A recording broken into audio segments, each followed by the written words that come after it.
मैं तो तुम्हारी वेट करते करते 12 बजा चुकी थी। ऐसी लाइनें अगर कोई कैजुअली बोले तो शायद कोई फ़र्क ना पड़े, लेकिन जब एक सास अपनी नई बहू को बार बार इस तरह की बातें कहे तो क्या वो कंसर्न है, मजाक है या फिर ताना है। आज हम बात करेंगे मल्हान फैमिली की, खास तौर पर डिम्पल मल्हान जी के उस बिहेवियर की जो काफ़ी समय से धीरे धीरे इंटरनेट पर नोटिस किया जा रहा है। हर बार कुछ ऐसा कहा जाता है जो सुनने में हल्का फुल्का लगे, लेकिन डीपर लेवल पर वो रुचिका को गिल्टी, ऑकवर्ड या लेसर फील करवाता है। तो चलिए शुरू करते हैं बिना किसी जजमेंट के, लेकिन हर पहलू को अच्छे से समझते हुए। कुछ दिन पहले डिम्पल मल्हान जी का एक क्लिप इंटरनेट पर काफ़ी वायरल हुआ। इसमें वो रुचिका से कह रही हैं, ये कभी भी अपना गेम छोड़कर नहीं आता लेकिन तेरे लिए आया है।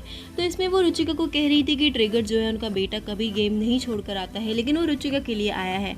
अब पहली नज़र में ये एक सिंपल बात लग सकती है, लेकिन अगर आप थोड़ा ध्यान से सुने तो इसमें एक ताना छुपा हुआ है, क्योंकि ये लाइन एक सटल तरीके से रुचिका को ये फील करवा रही है कि तुम्हारी वजह से कुछ अनयूजुअल हो गया है और तुम इस फेवर को हमेशा याद रखना।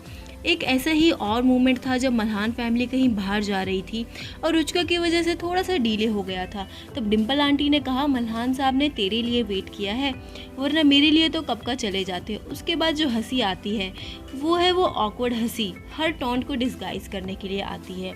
अब इस तरह की रिपीटेड लाइंस और बिहेवियर को लेकर ऑडियंस भी अब डिवाइडेड हो चुकी है। अब रुचिका का रिएक्शन क्या होता है इन सभी बातों पर? हर बार बस मुस्कुरा देना, कोई भी टॉन्ट हो, कोई भी कंपैरिजन हो, बस एक सॉफ्ट स्माइल और चुप्पी। अब लोग इसे दो तरह से देख रहे हैं। कुछ लोग कहते हैं कि ये रुचिका की मैच्योरिटी है, समझदारी है कि वो मैटर्स को अवॉइड करती हैं, लेकिन कई लोग कह रहे हैं कि शायद ये प्रेशर है। नई बहू हो तो हर बात सही हो, हर बात सहो, जवाब मत दो, चाहे कुछ भी बात हो। सोशल मीडिया पर अब ऐसे कई लोग भी हैं जो कह रहे हैं कि रुचिका का ये साइलेंस कहीं ना कहीं एक अनहेल्दी पैटर्न को एनकरेज कर रहा है, क्योंकि जब आप हर बात को इग्नोर करते हो तो सामने वाला और ज़्यादा बोलने लगता है। वैसे ये पहला मौका नहीं है जब ऑडियंस ने डिम्पल आंटी के टोन पर सवाल उठाया है। एंगेजमेंट के टाइम की एक वीडियो वायरल हुई होगी जो आपको याद होगी, जिसमें डिम्पल आंटी कहती हैं, कपड़े ज्वेलरी सब हमने ही मैनेज किया है। अब आप सोचो, एंगेजमेंट की बात हो रही है, वहाँ ये पॉइंट उठाना कि लड़की की सारी तैयारी के खर्चे हमने किए हैं, क्या ये कोई शो ऑफ नहीं था? उस टाइम काफ़ी लोग अनकंफर्टेबल हुए थे इस बात से। लोगों ने ये भी कहा कि ऐसा कहना इस बात को साबित करता है कि लड़की को एज इक्वल एक्सेप्ट नहीं कर रही हैं। इतना बैकलैश हुआ कि डिम्पल आंटी को वो वीडियो अपने चैनल से डिलीट ही करना पड़ा था। एक और रिकरिंग पैटर्न जो लोगों को नोटिस हुआ है, डिम्पल आंटी का ये कहना कि मैं तुझे अभी खाना बना के खिला रही हूँ, बाद में तुझे भी खिलाना पड़ेगा। अब ये सुनने में भी मजाक लगता है, लेकिन जब बार बार रिस्पॉन्सिबिलिटीज़ को इस तरह याद दिलाया जाए, इस तरह बोला जाए, तो प्यार कम और हिसाब ज़्यादा लगता है। बहुत सारे व्यूअर्स को ऐसा फील हुआ कि इन बातों में एक इनविजिबल प्रेशर है कि हम कर रहे हैं तो तुम्हें भी करना ही पड़ेगा। अब बात करते हैं उस वीडियो का जो फुकरा इंसान के चैनल पर आई थी, जहां निश्चय रुचिका के पेरेंट्स के लिए गिफ्ट्स लाते हैं। ये एक स्वीट मूवमेंट होना चाहिए था और डिम्पल आंटी के स्वीट रिएक्शंस भी आने चाहिए थे। लेकिन Dimple aunty Hi everyone, I recently got the chance to लोगों ने ये भी कहा कि वो ज़्यादा खुश नहीं दिखी, वो वैसे ही फॉर्मली वहाँ बैठी थी। ये स्मॉल थिंग शायद इंडिविजुअली मैटर ना करे, लेकिन जब पैटर्न्स ऐसे बार बार दिखते हैं तो ऑडियंस उनको नोटिस करने लगती है। अब बात करते हैं उस कमेंट की जो बहुत से लोगों को ऑफ लगा।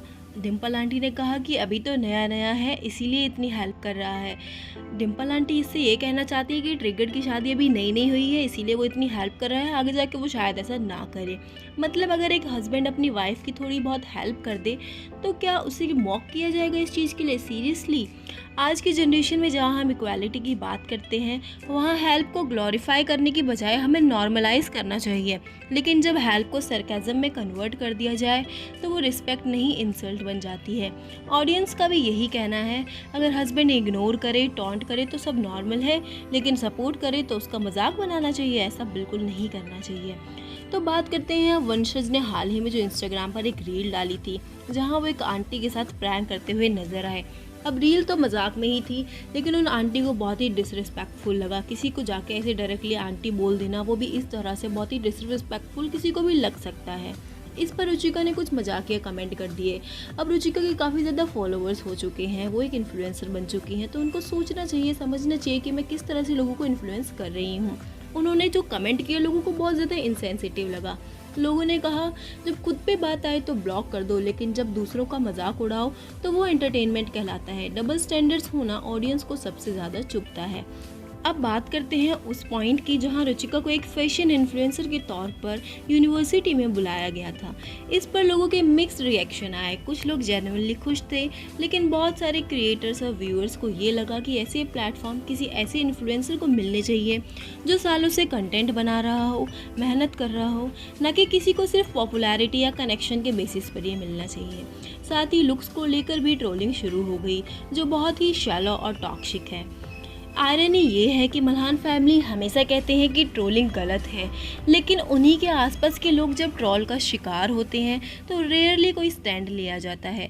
तो अब सवाल ये है कि क्या डिम्पल मल्हान जी का रुचिका के लिए बिहेवियर जेन्युइनली लविंग है, या फिर उसमें कहीं ना कहीं एक पॉजिटिवनेस, अथॉरिटी या सटल कंपटीशन छिपा हुआ है। क्या हर बात वो मजाक में बोल देती हैं, या फिर कहीं मजाक में बोलने वाली जो धीरे धीरे जो चीज़ है उनके कैरेक्टर पर बात आ जाती है। कमेंट सेक्शन खुला है, आप अपना ओपिनियन ज़रूर दीजिए। वीडियो अच्छा लगा हो तो लाइक करें, चैनल को सब्सक्राइब करना ना भूलें।